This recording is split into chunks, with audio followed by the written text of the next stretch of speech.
permite, muy buenas tardes, distinguidos servidores públicos, autoridades, colegas maestros, jóvenes estudiantes que nos acompañan en esta séptima jornada contra la corrupción en Baja California.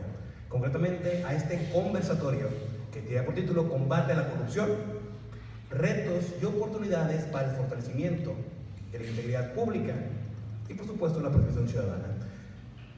Por supuesto que me gustaría primero saludar a mi querido amigo y maestro Rosendo Joaquín Cervantes García, secretario ejecutivo del Sistema Estatal de Seguridad Ciudadana de Baja California. Igualmente al maestro Julio Estanislao Rubio Díaz, ex subdirector del Sistema Penitenciario de Baja California. A mi querido amigo y colega investigador, el doctor Juan Pablo Venegas Contreras, profesor investigador de la Facultad de Derecho Mexicali. Igual a mis colegas maestros, maestra Marta Moreno, maestro Gabriel Ibarra, a la directora de la Facultad de Derecho aquí en Xochicalco, maestra Salia Rodríguez García, y al maestro Mario Arzate, también integrante del Colegio de Abogados de Mexicali. Al igual que a mis jóvenes alumnos que nos acompañan, el compañero Francisco Germán Ramos y Brian Galindo. Muchas gracias. Existen dos males o cánceres, como me gusta comentar siempre, que aquejan a nuestra sociedad: el cáncer de la ignorancia y el cáncer de la apatía. La ignorancia implica carecer del conocimiento, implica no tener las bases para poder distinguir entre el bien y el mal. Y la ignorancia la vencemos todos los días cuando nos preocupamos por saber más que el día de ayer, cuando vamos a la escuela, cuando abrimos un libro o cuando acudimos a estos foros.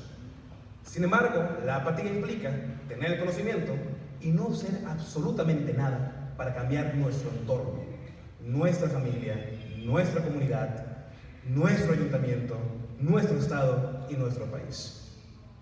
Cuando hablamos de corrupción, no implica única y exclusivamente hablar de qué está haciendo el gobierno para combatir la corrupción. Nos compete absolutamente a todos. Tenemos que entender primero eso para realmente combatir la corrupción.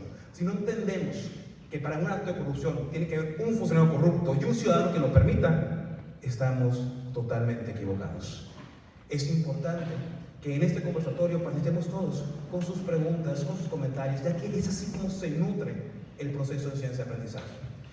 Y la cultura de la paz implica el conocimiento de las creencias, de los principios, de los valores, del marco jurídico, por supuesto, pero más que nada el saber por qué es importante conocerlo y respetarlo. Saber que tenemos derechos, pero también obligaciones, y que estos se encuentran regidos por valores, por principios.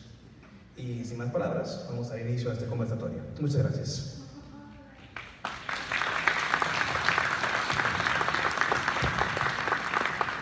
Muchas gracias. El propósito de este conversatorio es promover el diálogo inclusivo y enriquecedor entre los sectores sociales, académicos, estudiantes y personas servidoras públicas con el fin de identificar y comprender las problemáticas relacionadas con la corrupción que afectan a nuestra sociedad.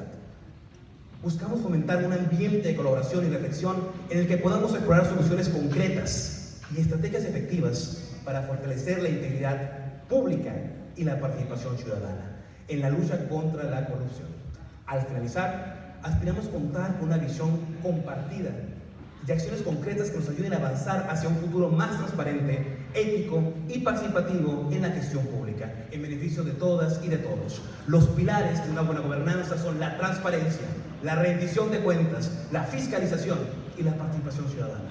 Y la participación ciudadana no es única y exclusivamente en periodos electorales, es en todos los momentos de la vida pública. Y no estamos exentos. Recordemos que la ignorancia de la ley no exime de su cumplimiento. Y con ello empezamos con la primera pregunta. Pero antes de comenzar, un breve repaso a las reglas de este conversatorio, que es una plática entre amigos, pero más que nada para recordarlo, ¿no? El tiempo del conversatorio es exactamente de 100 minutos, que se distribuirán de manera equitativa para que todas y todos puedan realizar sus comentarios. El tiempo por participante será de 5 minutos.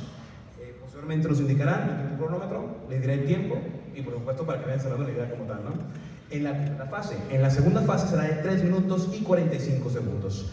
No se interrumpen a los participantes. En caso de que nos sobre tiempo, podemos tomar participaciones de personas que previamente hubiesen compartido. Y por supuesto, al final de esto, preguntas y respuestas. Habiendo dicho esto, la primera pregunta para la maestra Vani, si le parece bien. ¿Cuáles son los principales desafíos que enfrentan internamente las instituciones para construir una cultura de integridad? Adelante, maestra. A ver,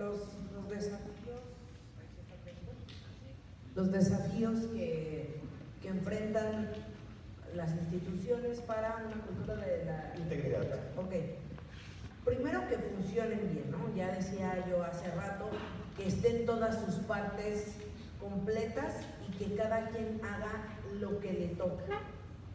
No más, pero tampoco menos. Y se puede hacer más siempre con este espíritu de servicio y de convicción que hablamos antes, pero es muy importante que haya completud de las instituciones, porque ocurre en este país que en muchas ocasiones lo que pasa es que tenemos un sistema nacional anticorrupción, pero que no está con sus partes completas. Quiero hablar del caso de Baja California. Tenemos aproximadamente 2 años o más que no funciona a cabalidad el sistema, y entonces quisiéramos fomentar una cultura de la ética y de la integridad, por supuesto, pero primero necesitamos que las personas que debían de conformar las instituciones estén ahí para dirigirlas. ¿Cuáles son los ingredientes que creo? Tener convicción por el servicio, que ya lo decía antes. Segundo, tener la idea de que el ejercicio de las funciones de cualquier persona servidora pública está hecho para esto, para servir a los demás. Y tercero, que su participación en el servicio público o en las instituciones va a dejar huella, para bien o para mal. Incluso llevarse un lápiz o participar en contrataciones públicas, haciendo prácticas poco lícitas, van a generar cambios.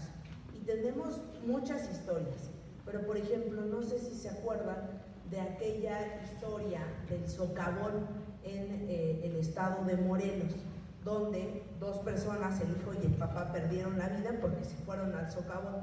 ¿Por qué?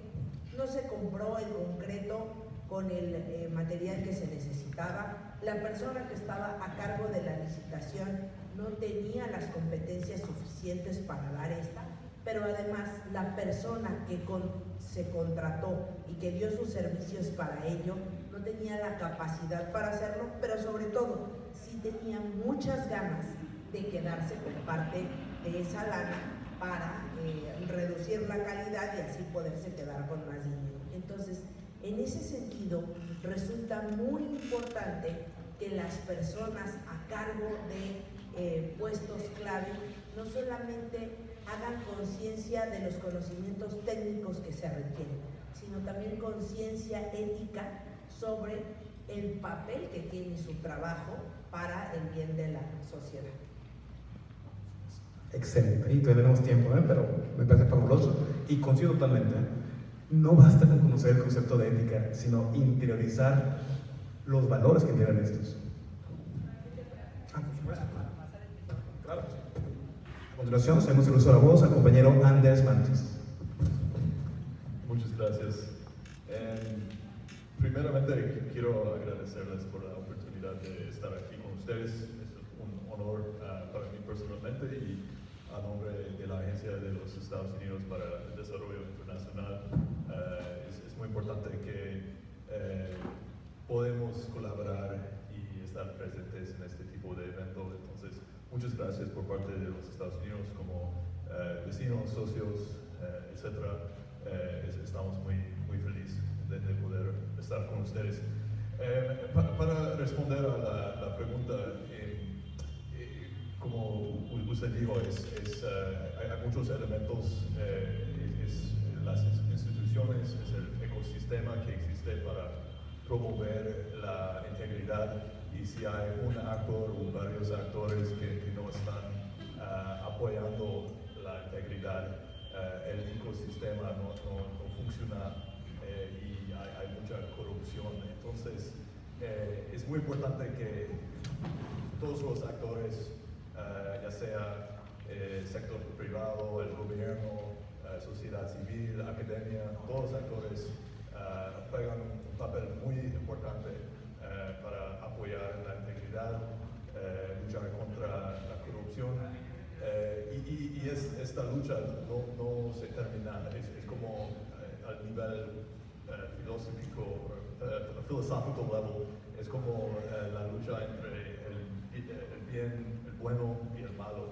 Entonces la corrupción es lo mismo y la integridad es el bueno, y necesitamos tomar una perspectiva individual, porque a nivel individual estamos responsables para las decisiones pequeñas, y eso junto con muchas decisiones de integridad va a reforzar el ecosistema de integridad.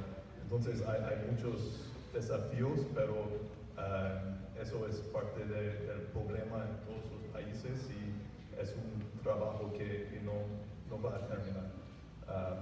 Entonces, gracias por la oportunidad otra vez, y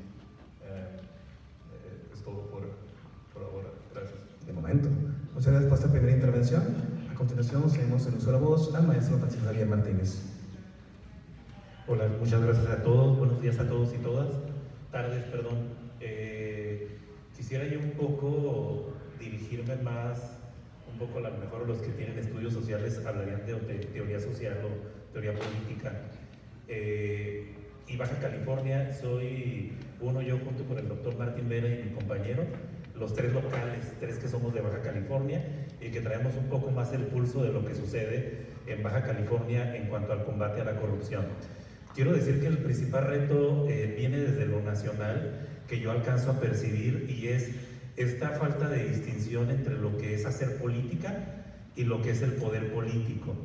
El poder político actualmente creo es uno de los principales obstáculos que nos podamos organizar como ciudadanos, como ciudadanas, para poder combatir de manera frontal, certera, verdadera la corrupción en Baja California y en el país. ¿De qué estoy hablando? Estoy hablando de este precisamente momento histórico que me es complicado un poco definir.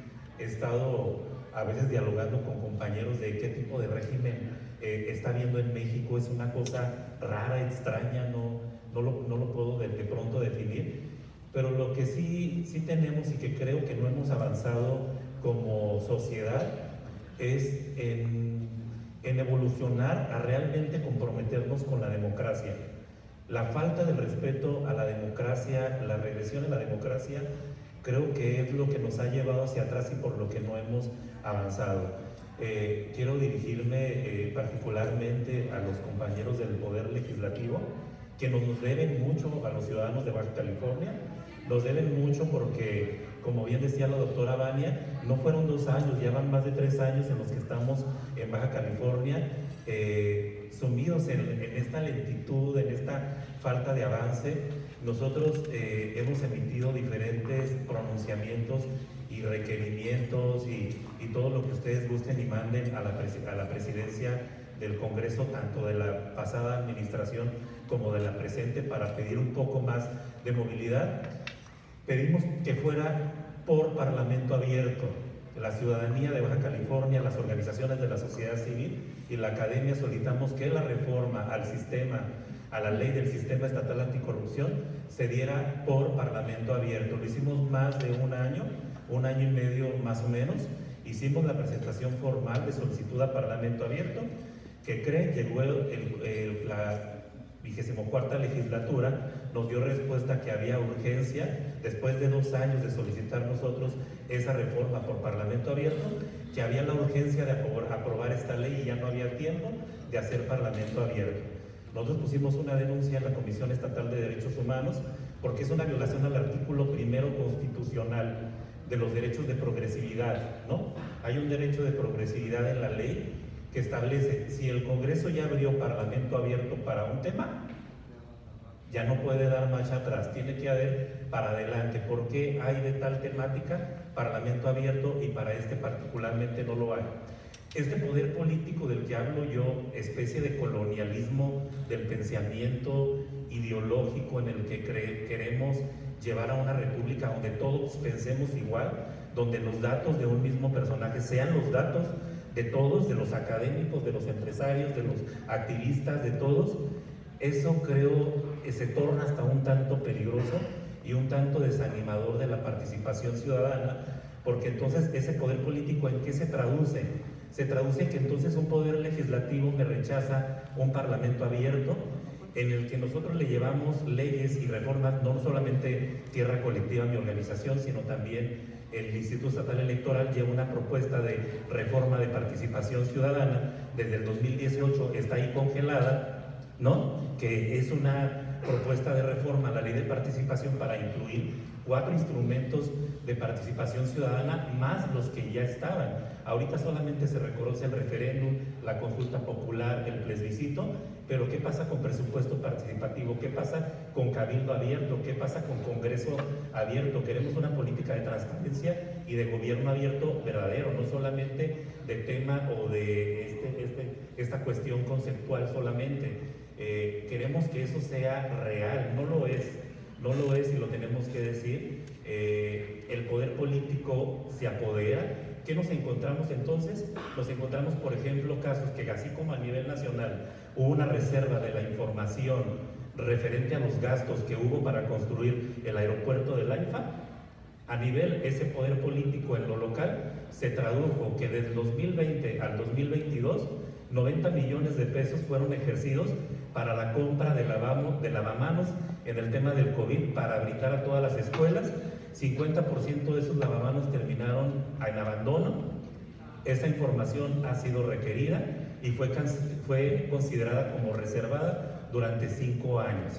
Estamos hablando que hay un discurso político cuando hay las elecciones, y esto es porque son estadistas y se sigue políticamente el ejemplo de estas encuestas de calidad gubernamental, impacto gubernamental de INEGI, que nos dice el 86.3% de las personas lo más que le preocupa es la corrupción.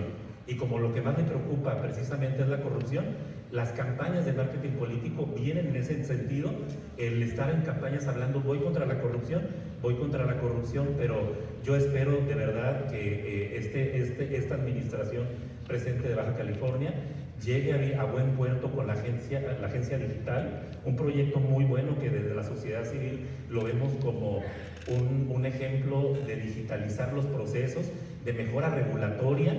Quitar al ciudadano o al funcionario del frente va a evitar esa cuestión de los moches y mordidas que regularmente se les da a los ciudadanos. Tiempo, maestro, muchas gracias. Y totalmente de acuerdo. Un problema de ignorancia es pensar que la democracia solo se ejerce en periodos electorales. Un problema de apatía es saber que hay plebiscito, referéndum, iniciativa ciudadana, presupuestos participativos y no ejercerlos. Curiosamente, se ocupaban antes únicamente 100 firmas en Baja California para presentar una iniciativa ciudadana. Ahora son 500, como si hubieran muchos. Maestro, a continuación, seguimos el uso de la voz al doctor Nicolás Dosa de la Universidad Flaxo. Gracias, muy buenas tardes. Solo quiero, antes de responder a la pregunta, dar las gracias a los organizadores por esta invitación, también a los colegas con los que estoy aquí, aprendiendo bastante sobre el tema. La pregunta es, ¿qué deben hacer las organizaciones para reducir la corrupción? Y creo que parece sencilla, pero contiene un problema que en política pública le llamamos problema perverso, problema maldito, porque propiamente hablando no tiene solución. Es decir, podemos reducir la corrupción, pero muy probablemente no desaparecerla. ¿Por qué? Porque no solo hay siempre conductas oportunistas que tratan de sacar ventajas y que, estrictamente hablando, con base en una serie de reglas, podemos calificar de corruptas. Las podemos contener, pero no podemos evitar la emergencia de alguna conducta oportunista o de algún individuo oportunista. Pero además, lo que en sí mismo consideramos corrupto tiene una transformación en el tiempo. Voy a poner un ejemplo sencillo. Si se pudiera poner una imagen que había pedido que se proyectara, es lo único. Muy sencillo. Son 2 barras las que ustedes pueden ver. La de hasta abajo abajo, creo que es muy chico, no sé si se puede ver realmente, pero la de hasta abajo es para América Latina, son datos del Latinobarómetro. Es una encuesta que se hace cada 2 años en varios países de América Latina. Las barras de hasta abajo son para todos los países de América Latina y las de arriba son de países. Donde hay cifras son los datos un poco hacia arriba de México y hasta abajo de toda América Latina.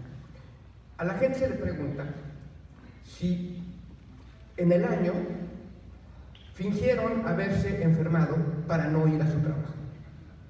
Y 35% en América Latina dice que sí. En México esa cifra es de 33%. Pero en otro momento de la encuesta se le pregunta a la gente si saben de alguna práctica corrupta en ese año. Y en América Latina, menos del 17% dice que sí sabe de una práctica corrupta. Conclusión, no consideran corrupto fingir enfermarse para no ir a trabajar. ¿Cuántos? Alrededor de 15-20% de gente que aceptó haber fingido. El problema no es sencillo, porque este ejemplo lo podríamos multiplicar. Hay asuntos muy complejos. Pongo otro caso.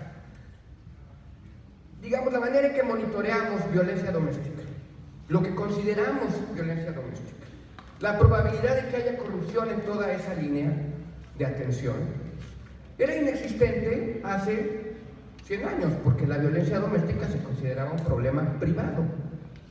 Y fue a lo largo de la segunda mitad del siglo XX que pasó a considerarse un problema de interés público en donde las autoridades del Estado deben intervenir. Entonces, una esfera en donde no cabía la corrupción, ahora cabe. Y así podríamos multiplicar los casos. Es decir, hay un problema esencial que tiene que ver con lo que consideramos no corrupto y con la inevitable aparición de conductas oportunistas por parte de los actores de un sistema, de una organización, sean individuos o sean organizaciones. Pero dentro de una organización, yo diría, y con esto concluyo y trato de dar una respuesta, es decir, aceptando esta complejidad, si nosotros tenemos identificada una conducta deseable y un conjunto de desviaciones probables, debemos tipificarlas, debemos comunicarlas y debemos sancionar toda conducta que viole ese principio, siempre de la misma manera, con coherencia, con proporcionalidad y, sobre todo, de forma persistente, para evitar enviar mensajes confusos. Excelente. Creo que es una muy buena ronda. Yo estoy quería también el tema de la congruencia, ¿no? O sea, puedes vivir en tu propia casa. Y ahora pasamos a una pregunta número 2. ¿Qué papel juega la ciudadanía en el combate a la corrupción? Maestra.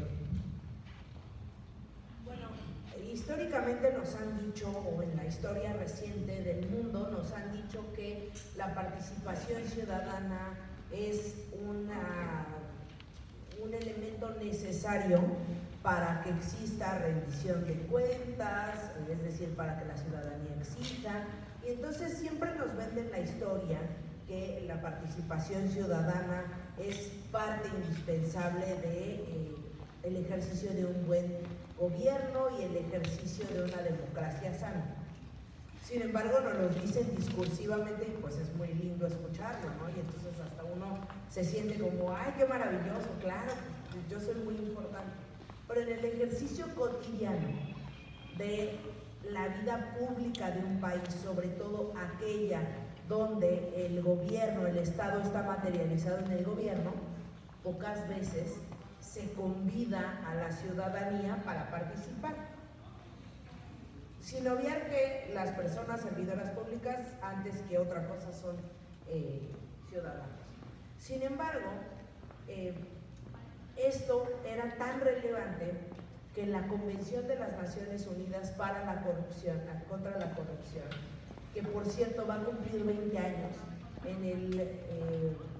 es muy importante porque además, como ustedes saben, se llama la Convención de Mérida, porque fue ratificada en Mérida en el 2003, entonces se va a cumplir 20 años y se hará una celebración en Mérida por estos 20 años. Bueno, no quiero abundar sobre esto, sino decirles que una de las características principales de esta convención, por primera vez y única en el mundo, a pesar de que se mencionaba en otras convenciones o en otros instrumentos internacionales algunos elementos, en esta convención, por primera vez en la historia, mencionan a la ciudadanía como un ingrediente fundamental.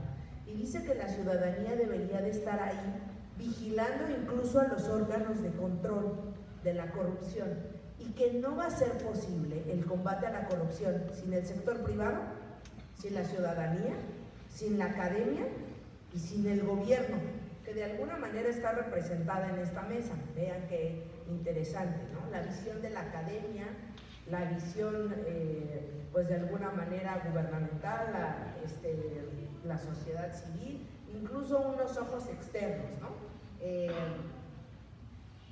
Estos ingredientes son necesarios. México es el modelo más acabado, y lo digo con todo conocimiento de causa, es el modelo más acabado de lo que debería de ser la Convención de las Naciones Unidas contra la Corrupción. La ciudadanía no solamente participa activamente en el combate a la corrupción, sino que somos la cabeza de los sistemas estatales anticorrupción y del Sistema Nacional Anticorrupción. Y hay una cosa que sinceramente me da mucho pesar cotidianamente, y es cuando hicieron el diseño de las leyes y de la propia reforma del 113 constitucional, dijeron, a ver, debería de estar la auditoría, debería de estar la Secretaría de la Función Pública, el Tribunal de Justicia Administrativa, una fiscalía autónoma, una fiscalía, no está la fiscalía autónoma dentro de esto, pero hay una fiscalía especializada de combate a la corrupción, el Consejo de la Judicatura para los jueces, es decir, incluyeron el INAI, incluyeron a todas las partes, 6 sillas. Pero luego dijeron, ¿y quién va a presidir? ¿No? Imagínate la lucha de poderes que va a ocurrir, y entonces cada quien va a decir que lo suyo es más importante, la auditoría, pues, auditar, la fiscalización, el control interno, la Secretaría de la Función Pública, y dijeron, no, porque una de las cosas que estamos hartas, las personas de este país, es a que los gobiernos o las autoridades capturan las causas para volverlas una cuestión política y eventualmente vendible para traducirlo en votos. De alguna manera ya lo decía el maestro Francisco.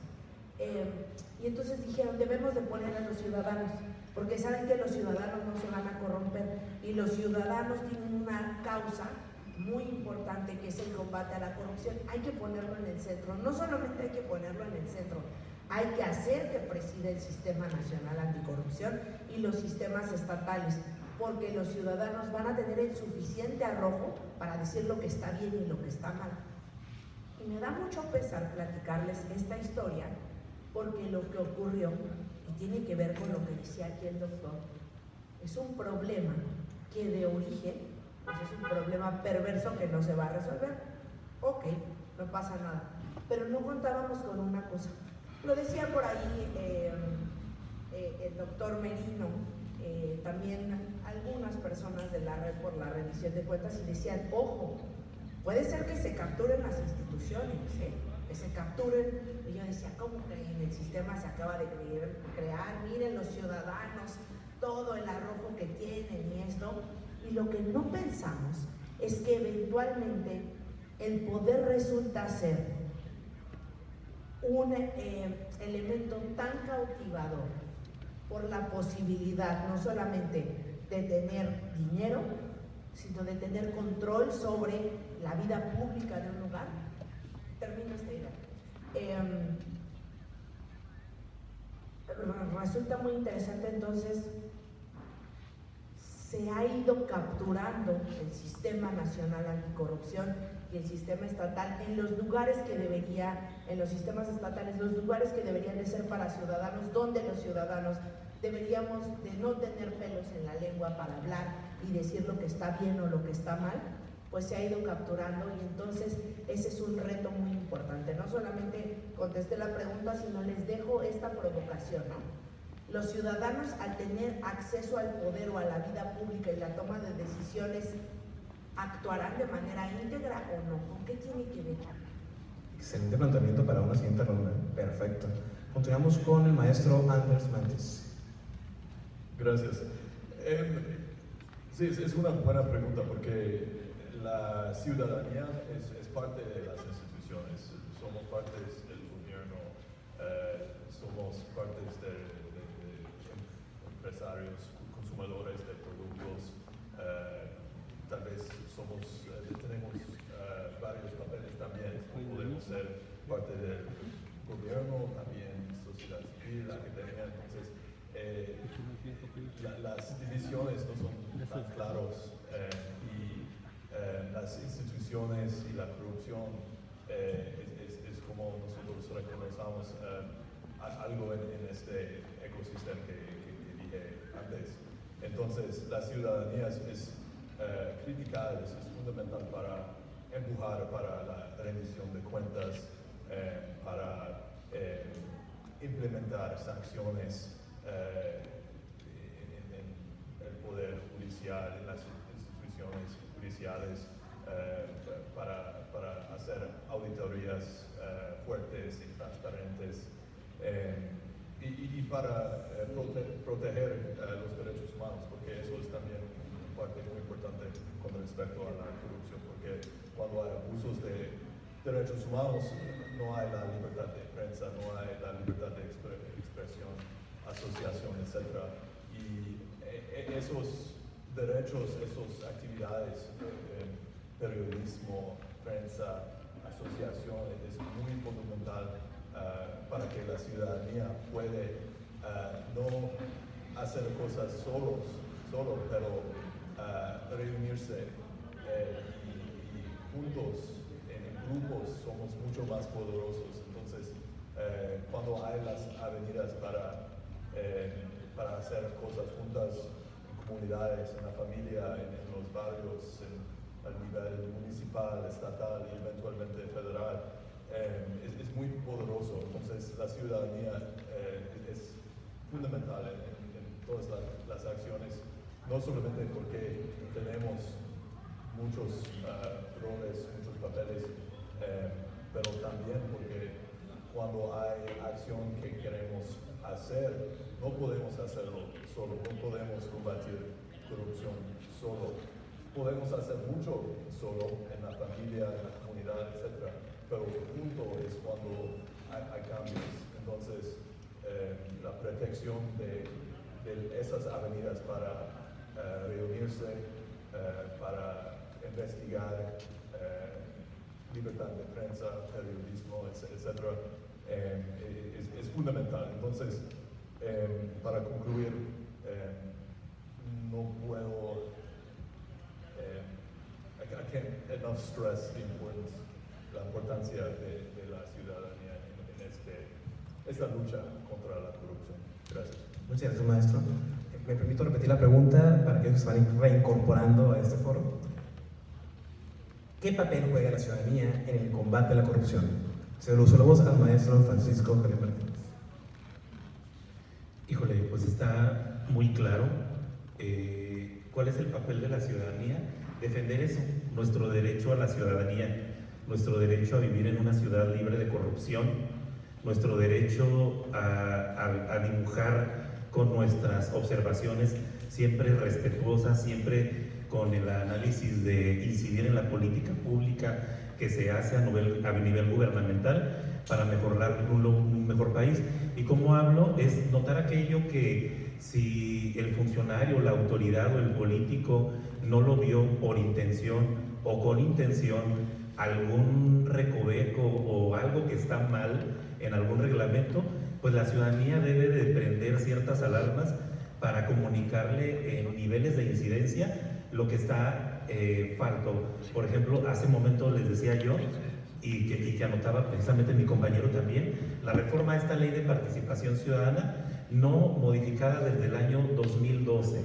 Desde el año 2012 no ha sido modificada y hay muchos elementos para obviamente aprobar esta ley. Sin embargo, sí salieron otras dos reformas, que es una reforma muy extraña, que fue el prohibir los debates públicos en las próximas elecciones en Baja California, una reforma al reglamento que nombra a los órganos internos de control, que antes había habido una modificación para que eso los eligiera la Secretaría de Honestidad. Hubo una reforma que no sabemos de dónde salió, porque ahora sí decimos, ¿quién pidió esa reforma? ¿No? ¿Quién la solicitó? O sea, ¿qué autoridad fue quien quiso esa reforma? ¿Quién pidió que no hubiera debates públicos en épocas electorales? Porque esas que no tienen inicialistas y no hay propuestas de mesas de trabajo de ciudadanía salen en automático, pero las que sí nacen de la participación ciudadana y que están legalizadas y están de alguna manera amparadas con el uso total electoral, se quedan en la congeladora. Ese es el papel, creo, de la sociedad civil. Les voy a comentar uno muy lamentable para que lo tengamos, y tiene que ver con lo que comentaba la doctora Vania. Hace tiempo asistí a Culiacán a hacer precisamente un estudio de caso sobre una denuncia de corrupción en la Clínica 1, donde ustedes han de saber, murieron más de 2 docenas de niños recién nacidos en el área de Cuneros. No sabían por qué estaban falleciendo tanto niño ahí. Una activista, Tere, a quien le mando un saludo, empezamos con el trabajo y a recopilar información, y los investigadores descubren que dentro del gasto público, el dinero que hubiese sido utilizado para sanitizar los cuneros, se fue a los bolsillos de un funcionario público. Creo que nuestro papel también emocionalmente es notar aquello que duele y que lastima al ciudadano. Hace ratito lo decía la doctora Vania, aquellos niños que les dieron agua en lugar de quimioterapia por corrupción. Esos niños que precisamente madres, ¿cómo vamos a resarcir los daños a todas esas víctimas de la corrupción? Que estoy yéndome a los casos más extremos.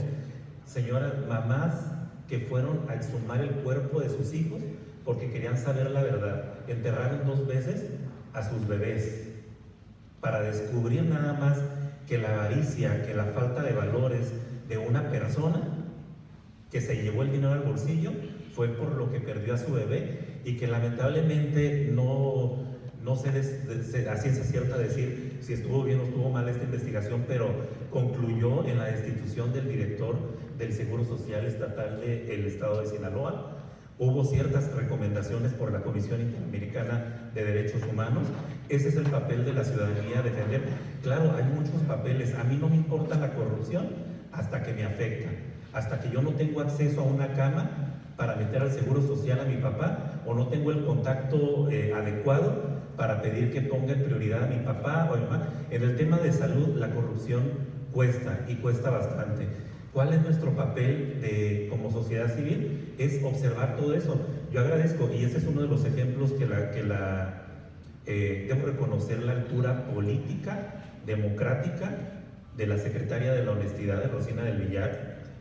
A este foro y en el pasado foro fueron invitados personas que hablan como tenemos que hablar, como tenemos que señalar que ese es el papel de la ciudadanía, aunque a veces no nos guste, porque así se construye un país verdadero, así se construye un país desde la verdad, desde la honestidad, desde donde no nos cueste hablar y decir como se deben decir las cosas.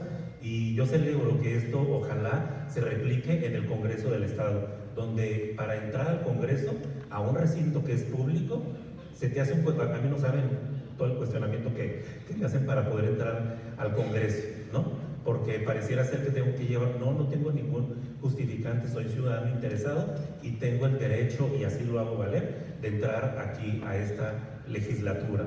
Entonces, ese es nuestro papel: observar, ver, incidir en política pública, y para niveles de incidencia se puede hablar con toda la elegancia, buscando el diálogo, pero también cuando eso no funciona, el último nivel de la incidencia en la política pública es judicializar los procesos, ¿no? Los amparos, que en derecho estamos, nos los garantiza la Constitución.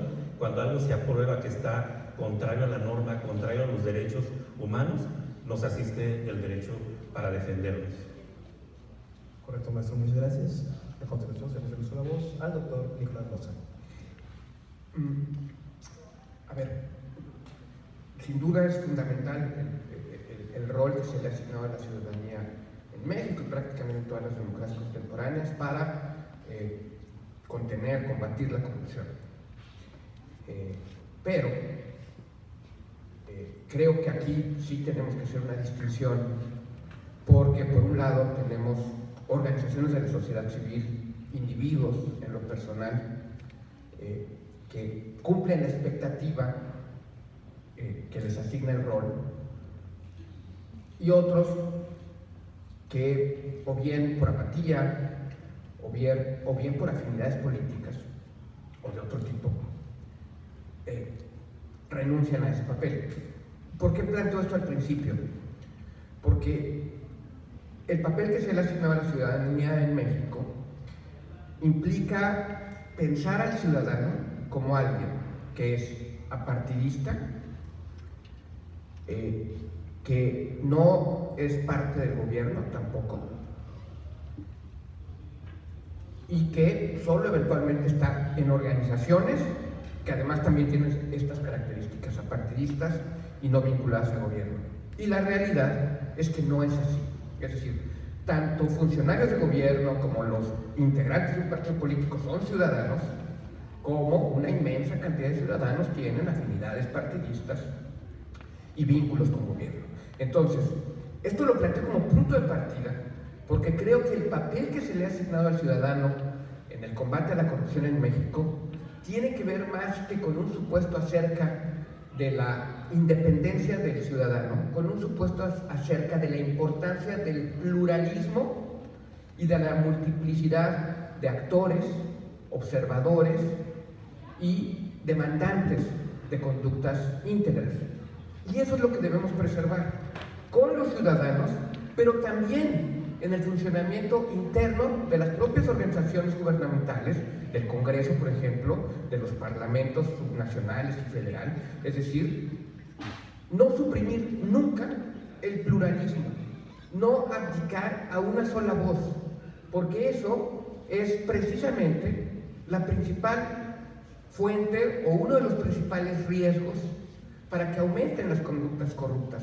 A los ciudadanos también debemos pedirles una postura informada, sensata, realista. Es muy difícil hacer esa solicitud, porque es tan grave en muchos casos, hay cuestiones tan extremas en relación a corrupción, que muchas veces los ciudadanos pueden sucumbir a una promesa voluntarista para acabar con la corrupción, aunque esto implique dañar instituciones.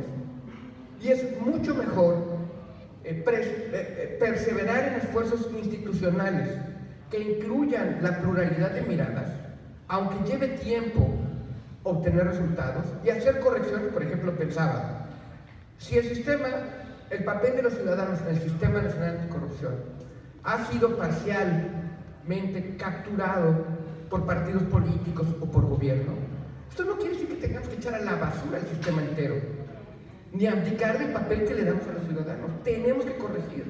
Y tenemos experiencias incluso en México de captura de órganos autónomos que deberían ser independientes y que se ha logrado sustraer en parte, no necesariamente por completo, de la captura. Y esto va a ser una lucha permanente, no se va a resolver de una sola vez. Es decir, podría ser que dentro de 5 años tengamos un nivel de captura menor, pero que dentro de 10 tengamos uno otra vez mayor. Y creo que en eso es en lo que debemos persistir, en lograr que se mantenga esa independencia, que se mantenga esa pluralidad de miradas, que se corrija y que no caigamos en la tentación de pensar que cuando una institución no funciona, una figura providencial lo va a hacer. Excelente, maestro. Y qué bonito es coincidir con tantas personalidades. Es extraordinario. Por supuesto que el problema de la corrupción no es un tema que acaba de la noche a la mañana o sacando un pañuelo blanco en las mañanas. La siguiente pregunta es excelente. ¿Qué estrategias efectivas pueden emplearse para involucrar a la ciudadanía en la vigilancia y denuncia de actos de corrupción? A ver, creo que hay varias estrategias. Una de ellas es la propia Contraloría Social, que lleva a cabo la Secretaría de la Función Pública y las Contralorías estatales. hay observatorios ciudadanos también, hay algunas medidas que se han propuesto, sin embargo creo que no se restringe a ello y de alguna manera mis colegas han hablado sobre el tema, ¿no?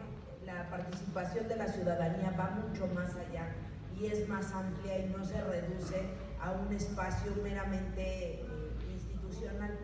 Y quiero aprovechar para decir algo que olvidé, bueno, no olvidé, sino no estaba en el tiempo en la primera parte, y es mucho de lo que tenemos hoy construido es gracias a la participación ciudadana.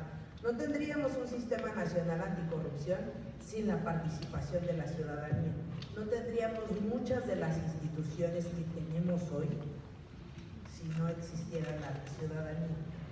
La ciudadanía fue quien ha develado, a través sobre todo del periodismo de investigación, los grandes casos de corrupción. Y eso puede dar mucha pena, porque en realidad aspiraríamos a que la autoridad investigue los casos de corrupción y nos diga qué es lo que está pasando, y no que los periodistas lo saquen en una investigación y nos digan, miren, esto es lo que está ocurriendo. Casos como hoy Segalmex, las tranzas que hay en la CONADE, lo que ocurrió con la estafa maestra, algunos familiares del actual presidente que tienen casos de corrupción, y podría decir algunos otros casos, los Duarte en el sexenio pasado, Borges, etcétera. Todos esos casos coinciden en algo. Fueron descubiertos e investigados por la sociedad civil organizada y por periodistas de investigación, no por autoridades. Y las autoridades ya no tuvieron otra más que atraer los casos. Quiere decir que la participación ciudadana sigue siendo efectiva y es necesaria, y que no necesitamos, sí, claro, es muy importante tener mecanismos para la participación ciudadana, pero la ciudadanía encuentra la propia manera de participar. El día de hoy me entero hoy que mañana son las entrevistas para elegir a mis homólogos aquí en el estado, y me da mucho gusto. Pero ¿saben gracias a quién logramos esto? A la sociedad civil que estuvo. No tenemos comité de participación ciudadana, no tenemos comité de participación. Ahí, ir al Congreso, realizar cosas. Muchos de los temas y de las políticas anticorrupción que tenemos hoy en este país son gracias a la participación ciudadana. Y yo diría, más que la autoridad o espacios o mecanismos que se tengan abiertos o cuáles propondría, yo diría que los arrebatemos, ¿no? De manera, como decía Francisco, de manera adecuada. Y si no se puede de manera adecuada, pues exigirlas. ¿Por qué? Porque es algo que nos corresponde, nos toca, sí o sí. Manejo el tiempo, doctora. Muy bien. Perfecto. Maestro Andrés Matos, por favor. Muchas gracias. Sí, hay muchas estrategias y hoy en día, actualmente, México, los Estados Unidos, países en el mundo están implementando esas estrategias, pero es más, no solamente las estrategias pero para amplificar la participación, estar seguro que la ciudadanía, aunque hay estrategias o métodos para que la ciudadanía pueda participar, es muy importante para abrir el espacio para la ciudadanía, como más foros participados, más situaciones donde con respecto a el intercambio con el gobierno y la ciudadanía, tener presupuestos participativos y transparentes, mecanismos de gobierno abierto y transparente existen hoy en día, pero hay espacio para mejorar esos tipos de mecanismos y sistemas para que la ciudadanía participe más y quiere participar más, y para que la ciudadanía vea los beneficios de participar, las consecuencias, los resultados de su participación, porque podemos hacer algunas estrategias, mecanismos, pero si la ciudadanía no piensa que nada va a cambiar, ellos no van a participar. Entonces, hacer cosas y políticas concretas para que hay cambios que reflejen la voluntad, los deseos de la ciudadanía. Y con eso también, cuando hay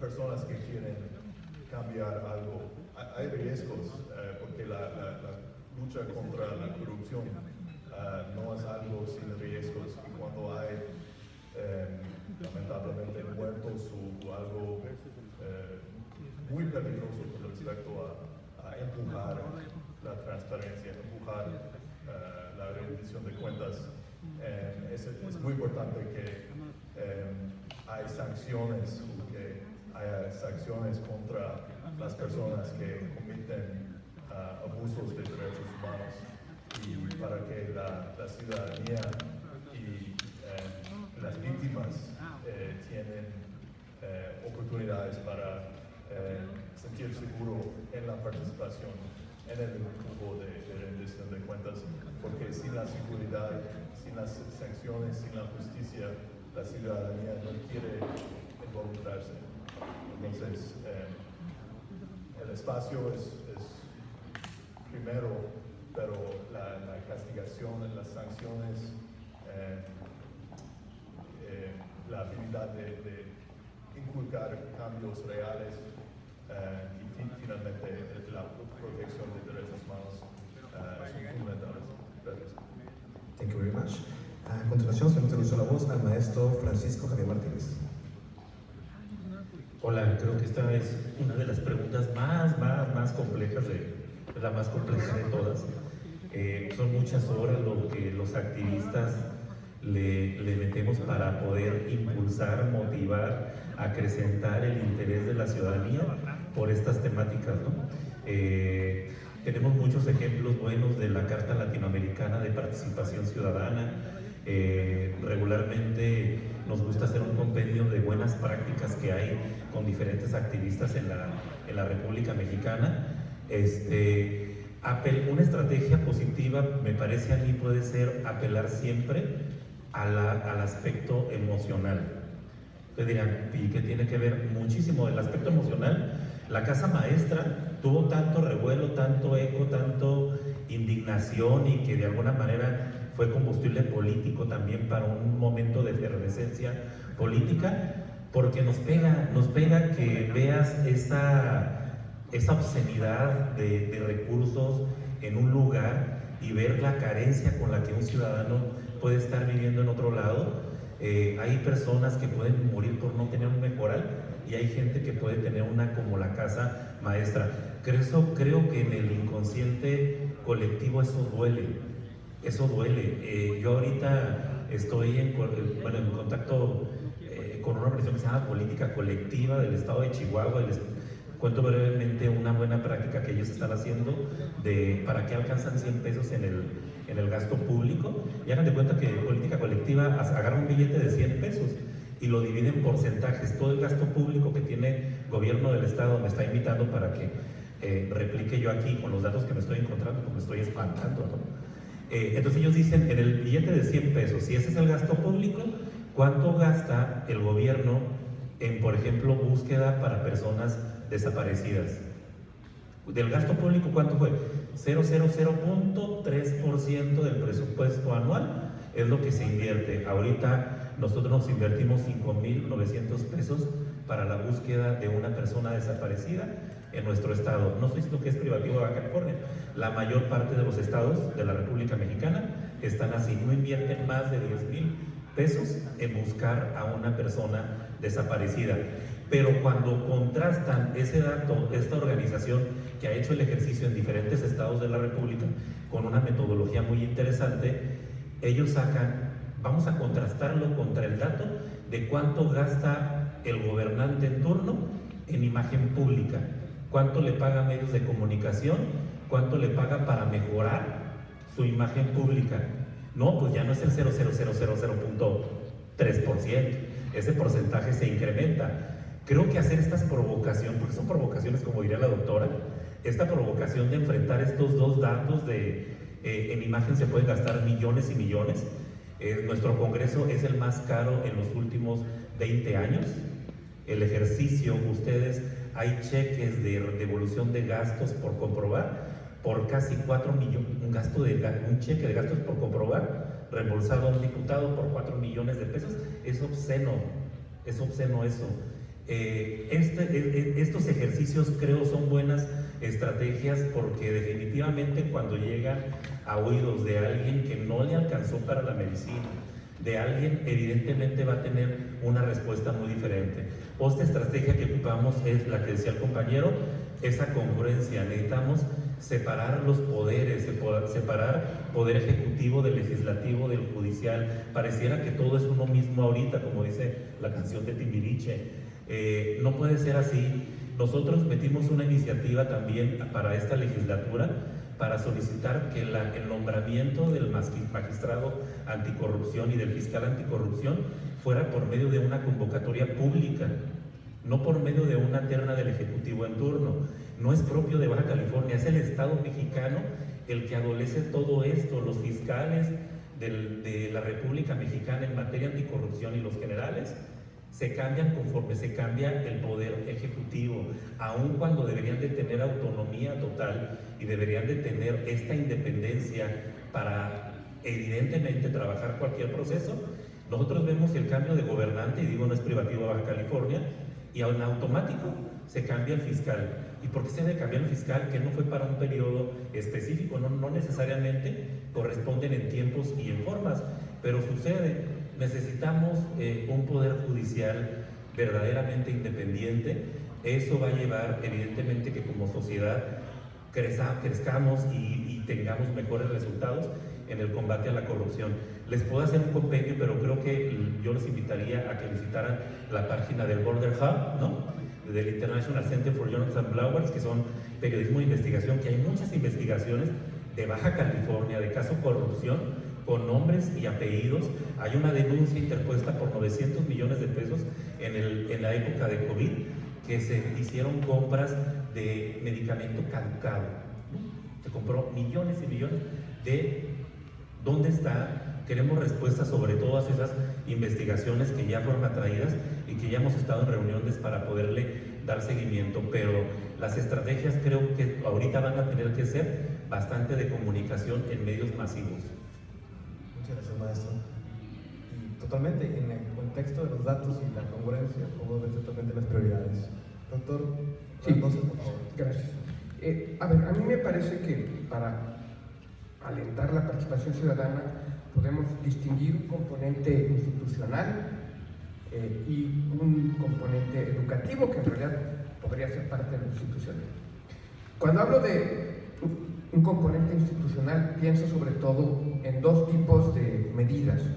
Por un lado, las propiamente reglamentarias o más generales legislativas, que implican diseñar instrumentos de participación ciudadana, ya sea de vigilancia, de auditoría, de toma de decisiones, y hay muchas modalidades con mucha variación entre los estados de la República y entre países, y ahí creo que de manera paradójica los ciudadanos deben presionar a los partidos políticos, a los legisladores mismos, en la medida de sus propias lecturas de la realidad, pueden tener más o menos interés en introducir algunas reformas, pero creo que esa es una vía indispensable que debe cubrirse, es decir, generar los mejores instrumentos institucionales de participación, en el entendido, repito, de que son de muy distinta naturaleza. Hay instrumentos de contraloría, de observación, de vigilancia e instrumentos de decisión, pero ambos, teóricamente, yo diría que por el principio de pulverización de poder, contribuirían a reducir la corrupción. aunque tampoco están exentos de incurrir en esas prácticas. Pienso incluso en experiencias de presupuesto participativo en la Ciudad de México, que aquí ahorita no va a poner la nota pesimista, pero que han sido usadas por autoridades locales para hacer doble presupuestación de un mismo bien público. Pero ahorita, repito, no me voy por ahí.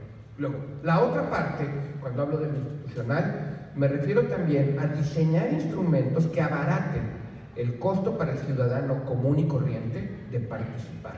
Y toda la tecnología digital nos está permitiendo, en este momento, poner a un clic del ciudadano la denuncia, el monitoreo, la vigilancia, la certificación de obra, por ejemplo, que es algo muy sencillo y que muchas veces allí está en una declaración de obra concluida, que en realidad no se concluye, se hace a medias, se hace mal, hoyos de corrupción.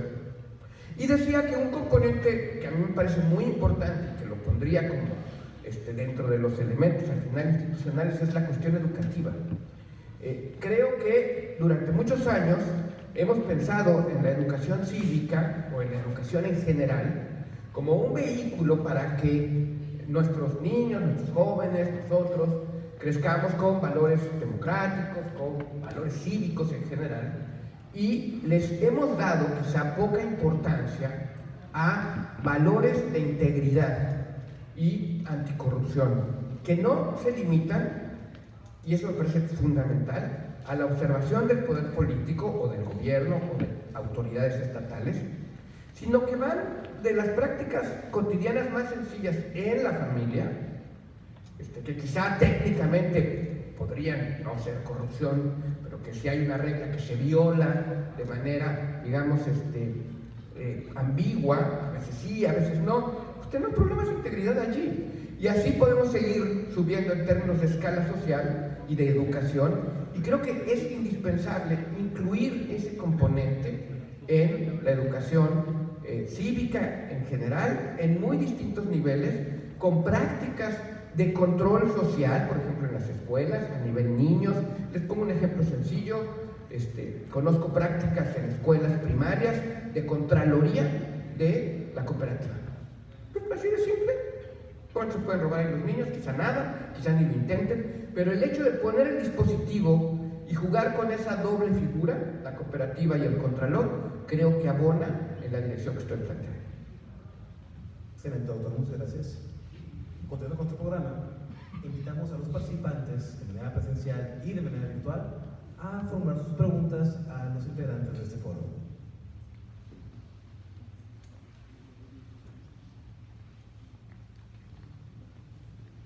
En breve le verán un micrófono.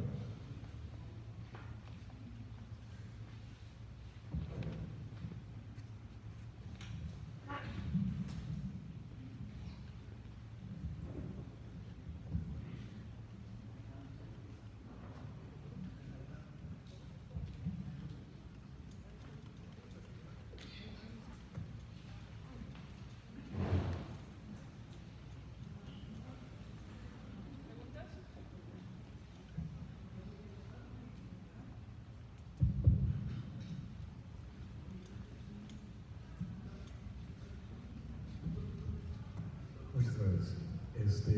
Agradezco por todas sus valiosas aportaciones en esta séptima jornada contra la corrupción. Mi pregunta radica en lo siguiente. Aprovechando este instrumento que nos da el Poder Legislativo con la reforma del último párrafo adicionado al último artículo, al artículo 7º de la Constitución Política de Baja California, que a la letra dice: toda persona tiene el derecho humano a la seguridad ciudadana y a vivir libre de corrupción.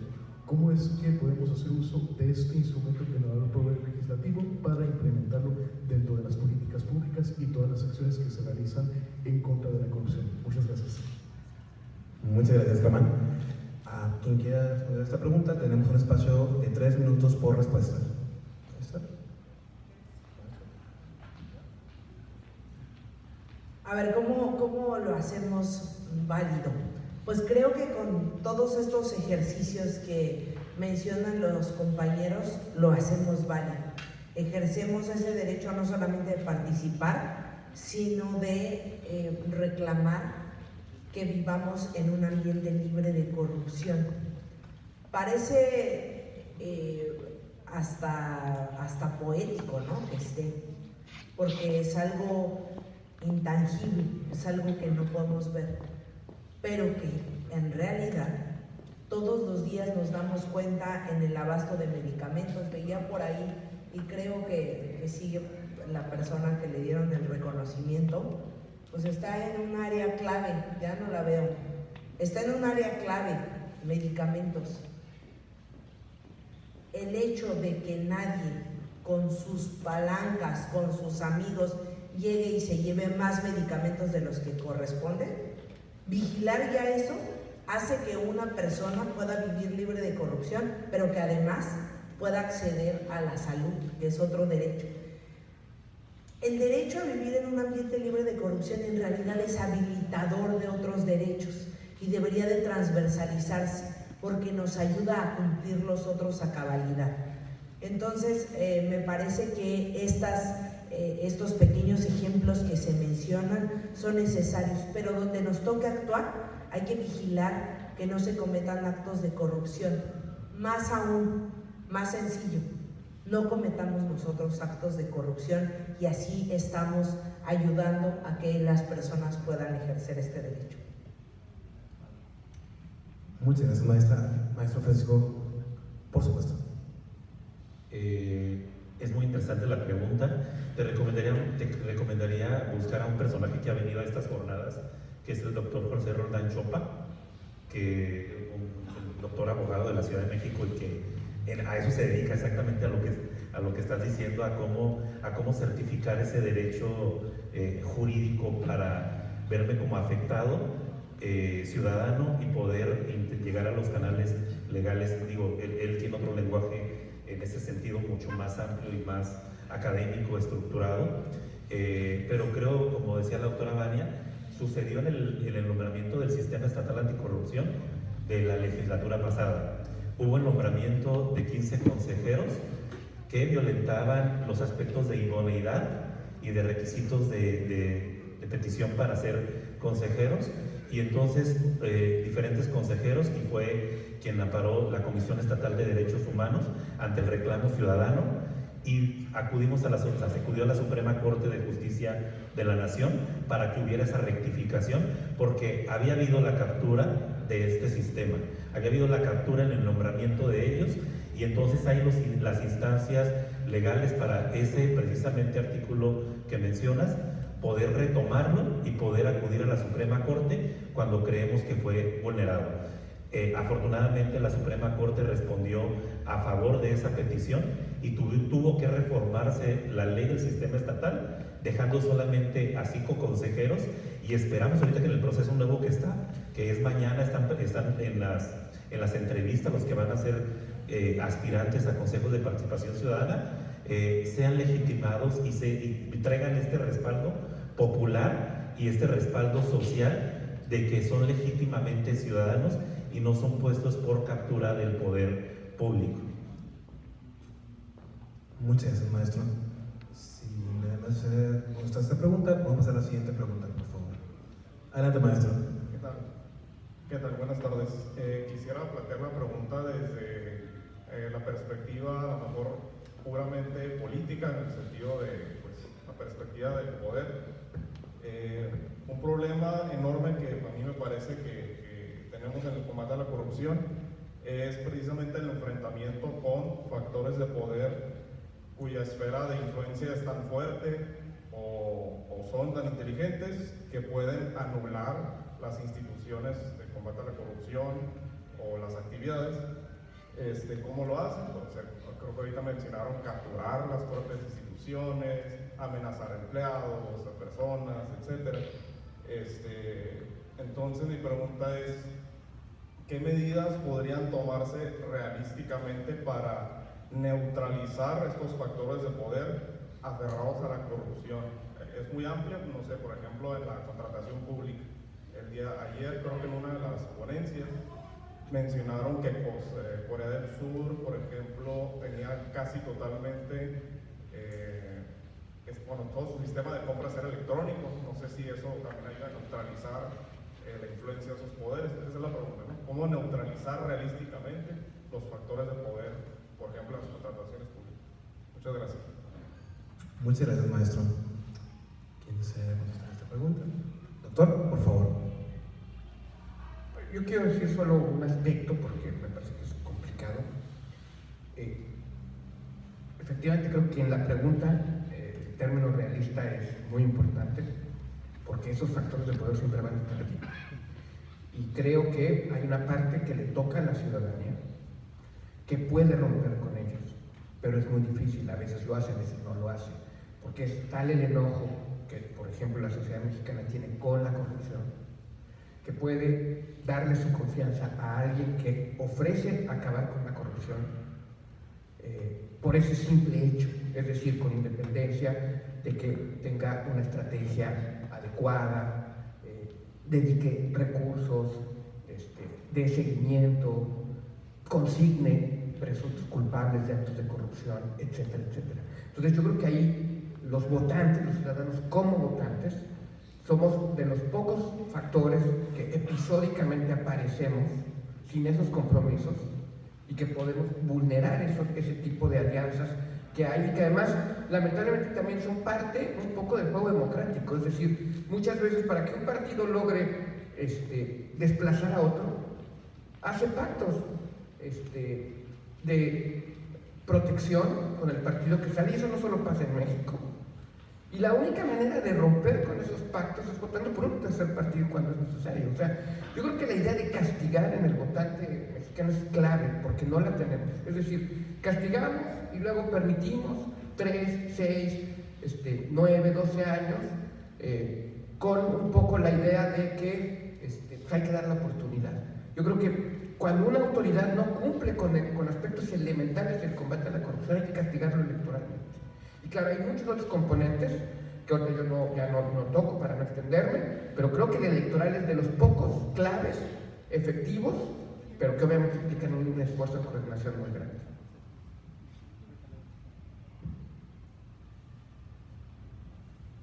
Por supuesto.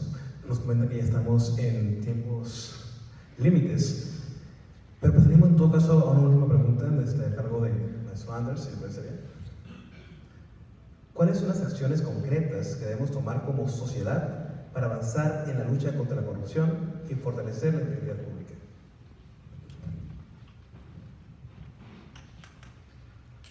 Gracias. Eso es una buena pregunta. Con respecto a acciones concretas,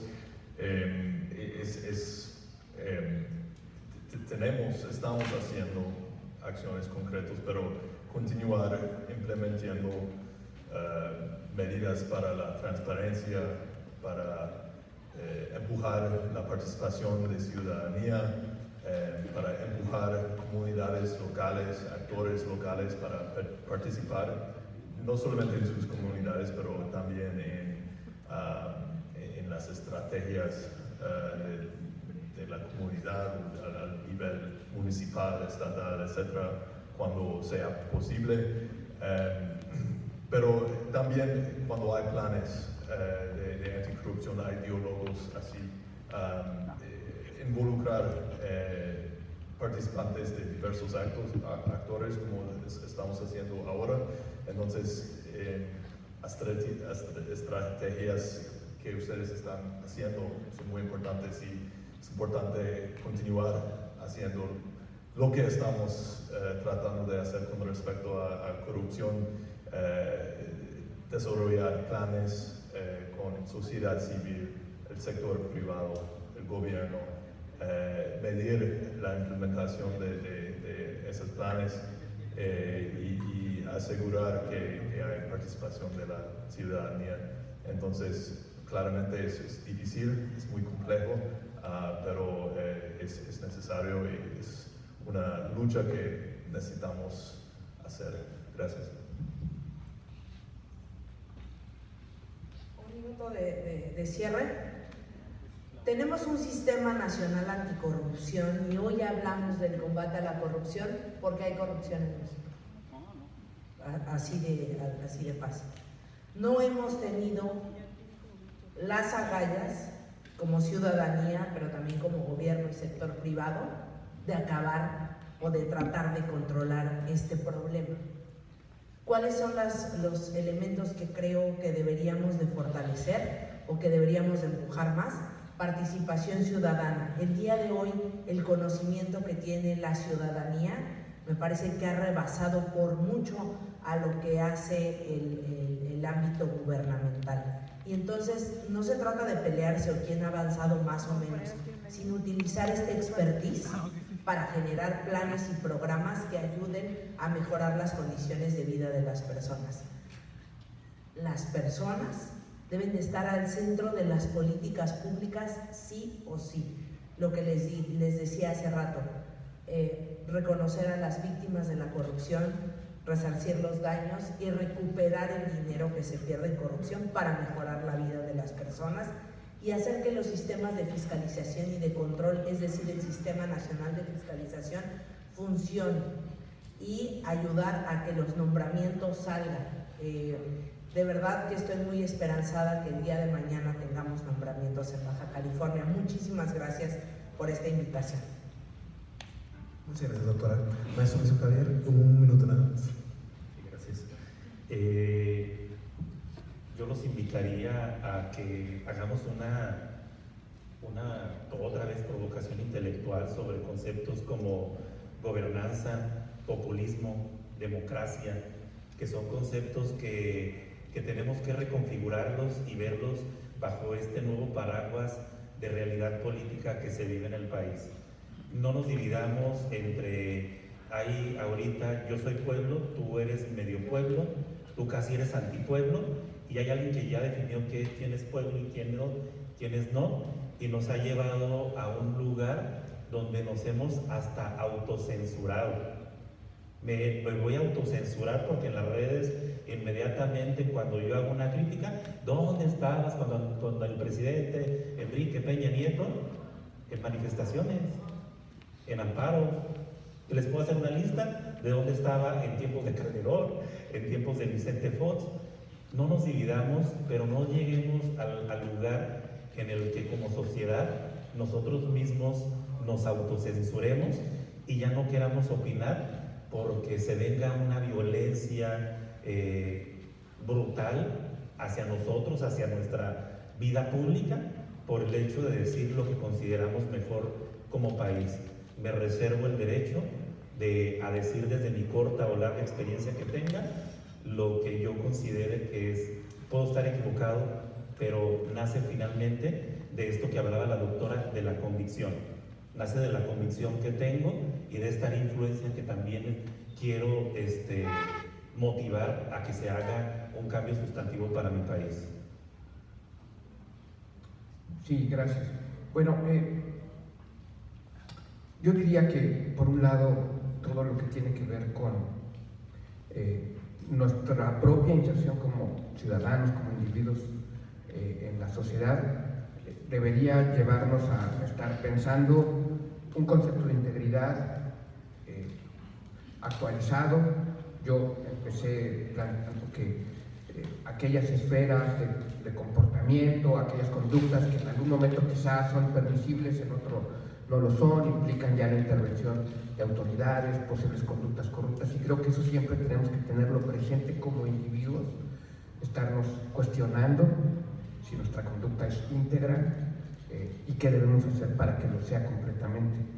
Y en relación a nuestra relación con la autoridad, en general con el Estado, me parece que debemos siempre estar atentos, debemos tratar de exigir resultados, no solo discursos, distinguir también entre, a mí me parece que una cuestión clave en el combate a la corrupción es entender que no va a haber un solo candidato o candidata a un puesto público que ofrezca aumentar la corrupción. Entonces, cada vez que nosotros escuchamos una propuesta de reducción de la corrupción, debemos darla por descartada y debemos fijarnos cuál es la propuesta, no solo la declaración de voluntad. ¿Qué se va a hacer? ¿Qué se está proponiendo? ¿Es viable? ¿Realmente implica controlarla y reducirla o es una oferta voluntarista o vacía? Creo que esa distinción es clave para nuestras elecciones públicas. Muchas gracias, doctor, doctora, estimados colegas. Es un verdadero honor pertenecer a este foro. La verdad voy con muchas reflexiones. La realidad es esta. Muchas felicidades al maestro Sergio Gutiérrez por esa extraordinaria anécdota, pero que nos asombre y que sea la anomalía frente a la realidad, eso ya es preocupante, porque esa debería ser la regla, comportarnos realmente en el marco de la cultura de la paz y de la legalidad. Transparencia, rendición de cuentas, protección de datos, fiscalización, participación ciudadana. Esos son los pilares que tenemos que fortalecer como sociedad para poder combatir verdaderamente la corrupción. Los invitamos a todos a mantener el diálogo abierto y a sumarse a la lucha contra la corrupción. Por su atención, muchísimas gracias.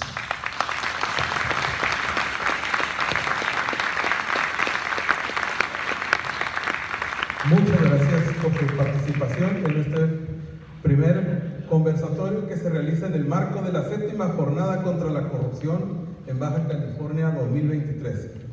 Igual, muchas gracias a los asistentes presentes y a aquellos que nos siguen en nuestras redes institucionales. Ahora, por último, invitamos a la licenciada Dulce María Mendívil García, directora jurídica de Responsabilidades y Situación Patrimonial, para la entrega del reconocimiento a cada uno de nuestros valiosos invitados.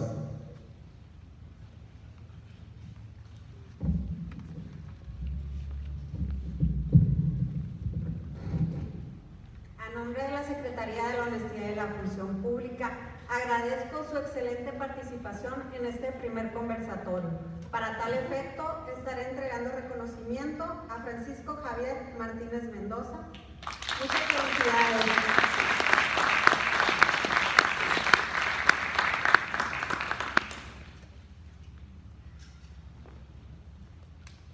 Así también agradezco a Nicolás Loza Otero.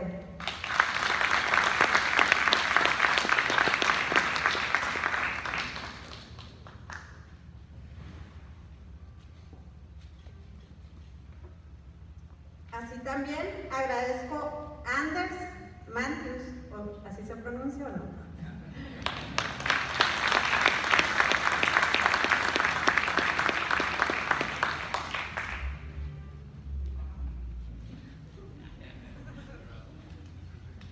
Asimismo agradezco al excelente moderador Fernando Manuel Castro Figueroa.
Gracias, doctora Dana Torres Morales, por acompañarnos en este conversatorio también.